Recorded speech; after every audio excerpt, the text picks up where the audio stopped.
À 499 voix pour, 2 contre et 16 abstentions, le Parlement algérien a validé dimanche 7 février 2016 le projet de réforme constitutionnelle voulu par le gouvernement. Pour être adopté, la révision devait recueillir l'adhésion de 3/4 des 462 députés et des 144 sénateurs. Pari donc réussi pour les autorités algériennes malgré les critiques d'une partie de la classe politique. Si du côté de la présidence algérienne, le texte a été présenté comme un gage de démocratisation, dans les rangs de l'opposition, l'on n'est pas du tout du même avis. Ces derniers parlent d'une nouvelle réforme purement formelle d'un pouvoir à bout de souffle. Il y a une dimension évidemment politique parce que ce qu'on ne voit pas, c'est que cette constitution pourrait permettre à M. Bouteflika de briguer un 5e mandat si sa santé lui permet. Alors qu'on nous présente cette réforme de la constitution comme si c'était une avancée démocratique. Si on souhaitait vraiment aller vers une démocratisation réelle avec des réformes structurelles et non pas purement formelles, on n'aurait pas accepté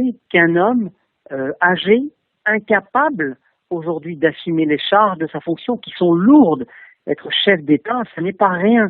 La loi fondamentale adoptée dimanche entend rétablir la limitation à 2 du nombre de mandats présidentiels. Une fois promulguée, elle interdira également aux Algériens ayant une double nationalité l'accès aux postes de responsabilité dans la fonction publique. Le tamazigh deviendra la langue officielle du pays, l'une des revendications de la population berbère depuis une 50aine d'années. S'agissant des élections, le texte prévoit la création d'une haute instance indépendante de surveillance des consultations politiques nationales et locales, chargée de veiller à la transparence. À force de jouer comme ça avec les institutions, avec la loi fondamentale, on finit par se dire que pour ces gens-là, il n'y a plus beaucoup de respect pour les institutions. On est là aujourd'hui dans une situation où l'Algérie dispose de 50% de moins de revenus dans les caisses de l'État.